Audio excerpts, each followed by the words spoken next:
Sepasang suami istri di masa tuanya, mereka melakukan perjalanan wisata ke luar negeri. Mereka memilih untuk pergi berwisata ke daerah Timur Tengah, ke Arab.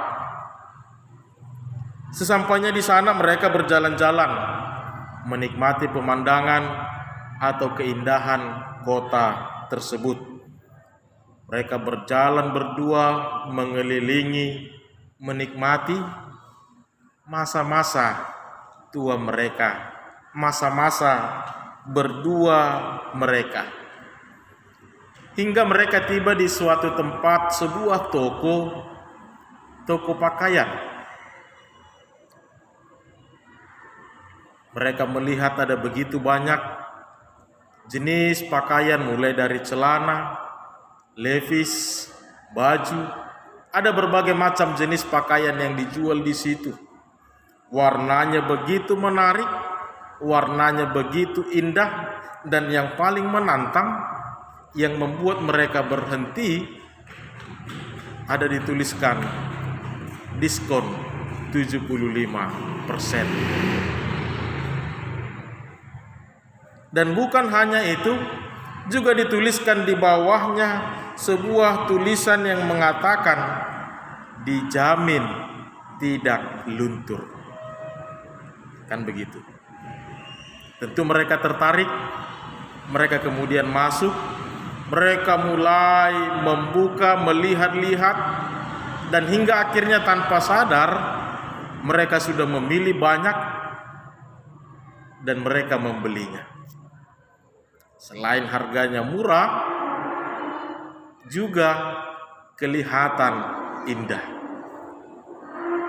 Mereka membeli banyak pakaian itu dan mereka kemudian membawa pulang ke Indonesia, ke kampung halaman mereka. Sampai di rumah, mereka kemudian menyuci, merendam pakaian ini karena mereka berencana akan memakainya. Tapi tiba-tiba ketika pakaian itu mereka rendam dan mereka cuci, ternyata semua warna yang indah tadi itu menjadi pudar. Warna itu luntur. Baju yang kelihatan bagus tadi akhirnya luntur warnanya semua. Begitu juga dengan celana tadi. Luntur semua warna pakaian yang mereka beli dari Arab tadi. Tentu sama seperti kita, mungkin kalau ada kejadian seperti itu, apa yang kita rasakan? Marah, kecewa, bahkan tidak jarang kita maaf kata memaki-maki, kan begitu. Dasar penjual penipu, aku rugi, aku dibohongi, menyesal membeli pakaiannya dia. Nah, coba saudara-saudara, kira-kira menurut kalian siapa yang salah di situ? Menurut kalian siapalah yang salah di situ? Apakah si penjual tadi yang mengatakan dijamin tidak luntur, atau kira-kira bagaimana? Sebenarnya dalam hal ini tidak ada yang salah. Penjual berkata jujur, dijamin tidak luntur. Tapi suami istri tadilah yang kurang memahami. Suami istri tadilah yang begitu cepat tergoda. Mereka terburu-buru mengambil keputusan, langsung membeli banyak tanpa memperhatikan, tanpa memahami apa maksud dari tulisan tersebut, kan begitu. Jadi coba kita perhatikan, memang kalau di Indonesia membaca dari kiri ke kanan, kan begitu, dijamin tidak luntur. Tapi kalau di Arab atau tulisan Arab dari kanan ke kiri, kan artinya luntur tidak dijamin. Dijamin tidak luntur. Dibalikkan luntur tidak dijamin. Ya mau marah mereka, apa mau dikata? Mereka sudah sampai ke Indonesia. Mau dipulangkan sudah rugi, kan begitu. Inilah karena kurang memahami, inilah karena kurang hati-hati, inilah karena tergoda hanya kelihatan tampaknya saja. Mereka langsung mengambil keputusan dan langsung memilih untuk menerima itu. Saudara-saudara yang dikasihi Tuhan kita Yesus Kristus, seperti itu jugalah terkadang kehidupan manusia ini di dalam memahami atau memaknai tentang arti kebahagiaan yang sesungguhnya. Terkadang kita kurang hati-hati, terkadang kita kurang memahami, bahkan kita sebenarnya belum mengerti apa itu yang namanya kebahagiaan. Tapi kita sudah pintar-pintaran mengatakan inilah. Kita pintar-pintaran mengatakan seperti inilah aku akan bahagia. Mari kita lihat dulu kembali apa sebenarnya yang dimaksud dengan arti kebahagiaan itu. Dalam Kamus Besar Bahasa Indonesia, kebahagiaan atau bahagia itu adalah keadaan atau perasaan senang dan tenteram. Keadaan atau perasaan senang dan tenteram. Atau bisa kita sederhanakan, perasaan puas, ketenangan di dalam hati seseorang. Jadi kebahagiaan itu adalah berbicara tentang hati setiap orang. Kebahagiaan itu adalah sesuatu yang kita rasakan di dalam hati atau perasaan kita. Bukan sesuatu yang bisa kita cari. Bukan sesuatu yang bisa kita pegang. Seperti misalnya sebuah benda, atau bukan sesuatu yang bisa kita wujudkan, kita cari dari orang lain. Tapi kebahagiaan itu sebenarnya ada di dalam diri kita sendiri. Maka dari itu saudara-saudara yang dikasihi Tuhan kita Yesus Kristus, kebahagiaan itu semuanya berasal dari sini. Kebahagiaan itu adalah sesuatu yang dirasakan. Kebahagiaan itu adalah sesuatu atau suasana keteduhan hati orang tersebut. Jadi bukan sesuatu yang ada di dalam pikiran kita, sesuatu bukan di dalam tangan kita, mulut kita, ataupun apapun, tapi semuanya di dalam hati kita. Seperti ibarat ketika hati dan perasaan Anda sedang berkecamuk, tidak tahu lagi apa mau diperbuat, tidak bisa lagi terbendung, Anda berteriak sekencang-kencangnya, maka ada sedikit kelegaan, kan begitu. Kira-kira seperti itulah, tetapi kebahagiaan yang sesungguhnya yang mau dikatakan dalam hal ini lebih dari situ. Ketika hanya dengan berteriak kita melampiaskan amarah, kekesalan ataupun perasaan kita, kita sudah mendapat sedikit kelegaan di dalam hati kita, kita mendapat sedikit kelonggaran di dalam hati kita, tetapi kebahagiaan yang sesungguhnya lebih besar dari itu. Bisa kita bayangkan, hanya dengan memuaskan, melampiaskan seperti itu, kita merasa sudah seperti plong perasaan kita. Apalagi kita mendapatkan lebih dari itu, maka ketenangan, keteduhan, bahkan kedamaian akan sanggup kita rasakan di dalam kehidupan ini. Maka disinilah kita perlu kembali memahami saudara-saudara, mengenali kembali dengan baik apa itu kebahagiaan. Apa yang harus kita perbuat supaya kebahagiaan itu bisa kita rasakan. Yang pasti kita lihat tadi, kebahagiaan itu bukan datang dari luar. Kebahagiaan itu tidak datangnya dari luar, tetapi dari dalam diri. Kebahagiaan itu bukan datangnya dari sesuatu benda, karena kebahagiaan itu bukan benda, tetapi sebuah suasana hati. Jadi sebuah benda tidak akan mampu memberikan keteduhan di dalam hati seseorang. Banyak kita salah memahami dalam hal ini.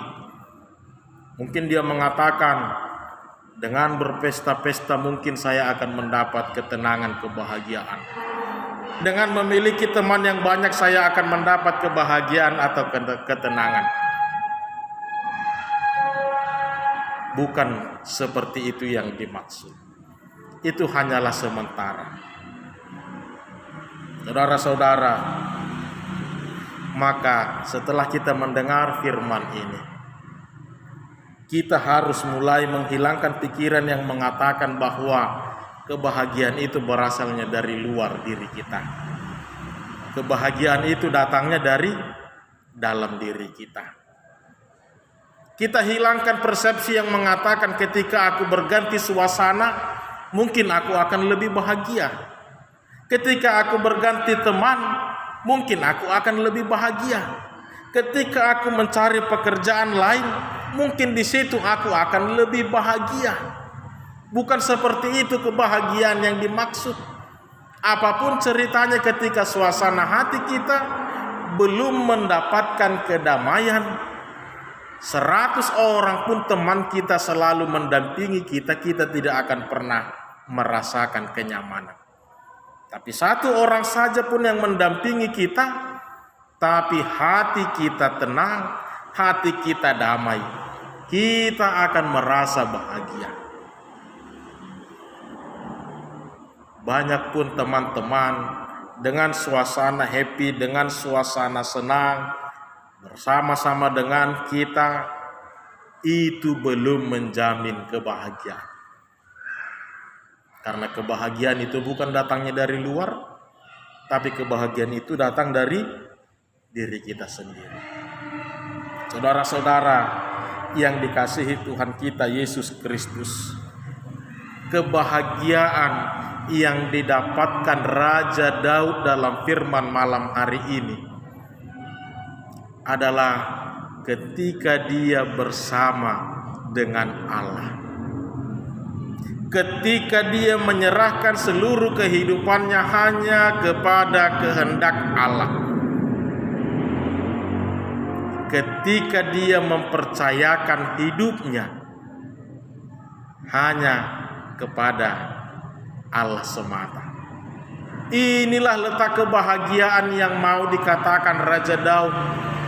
Bukan bersifat sesuatu, bukan bersifat benda, bukan bersifat orang-orang yang ada di sekeliling dia, tidak.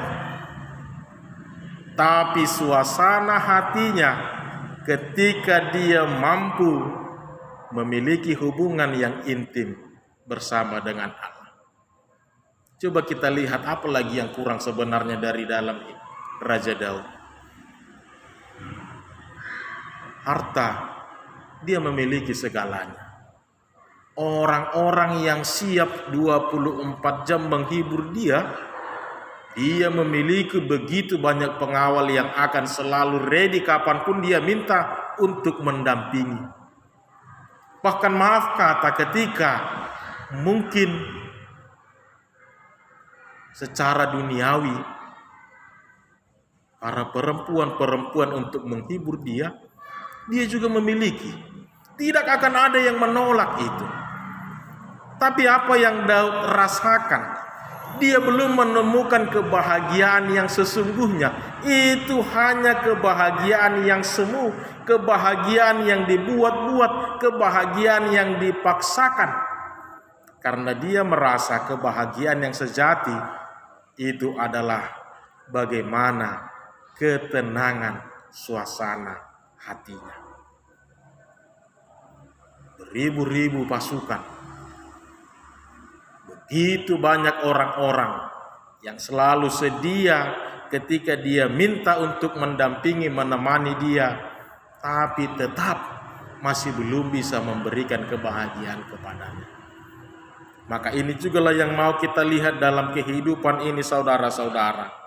Daud mengatakan kebahagiaan itu bukanlah apa yang ada di sekitar kita, tapi kebahagiaan itu adalah apa yang ada di dalam diri kita. Maka jangan pernah mendefinisikan kebahagiaan itu adalah apa yang ada di luar diri kita. Apalagi sampai mencari kebahagiaan itu dari sekeliling kita. Kita tidak akan menemukan, karena kebahagiaan yang sesungguhnya adalah di dalam dirinya. Daud selalu melihat penyertaan Tuhanlah yang bisa membuat dia tenang melangkah kemana. Penyertaan Tuhanlah yang membuat Daud tenang melakukan apapun di dalam kehidupannya. Karena kehendak Tuhanlah Daud percaya diri. Dengan pertolongan Tuhanlah Daud menjadi mampu, menjadi lebih bijaksana melakukan semuanya. Bukan orang-orang yang ada di sekitarnya, bukan semua yang ada di tengah-tengah kerajaannya, tetapi mutlak hanya tuntunan Allah saja. Dia yakin dengan penyertaan Tuhan, itulah yang membuat dia bahagia. Kemanapun dia melangkah, dia tidak akan merasakan takut. Dengan kemurahan Allah, dia menjadi mampu, dia menjadi sanggup berbuat, melakukan apa yang lebih yang diinginkan Allah. Hatinya merasa, hatinya mengatakan Tuhan itu tidak jauh. Tuhan itu selalu menemani dia kemanapun dia berada. Daud melihat bahwa Tuhan itu selalu mendampingi dia. Tuhan tidak pernah meninggalkan dia. Tuhan tidak pernah melupakan dia, apalagi sampai membiarkan dia. Daud merasa Tuhan ada selalu bersama dia. Sehingga disitulah dia merasakan ketenangan. Kemanapun, Tuhan pasti akan melindungi aku. Apapun yang kuperbuat, Tuhan pasti akan memberkati. Kalaupun itu membawa aku kepada jalan yang tidak baik, aku yakin Tuhan akan mengarahkanku kembali untuk ke jalan yang baik. Maka disitulah letak kebahagiaan yang sesungguhnya. Dari kehidupan Raja Daud, kita bisa mendefinisikan kembali ternyata apa yang ada di sekitar kita ini tidak akan pernah sanggup memberikan kebahagiaan yang sejati. Karena kebahagiaan itu bukanlah sesuatu yang dicari. Kebahagiaan itu bukanlah sesuatu yang dapat disentuh.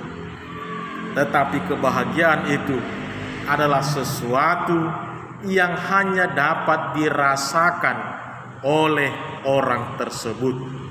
Kebahagiaan itu hanya dapat dirasakan oleh orang tersebut.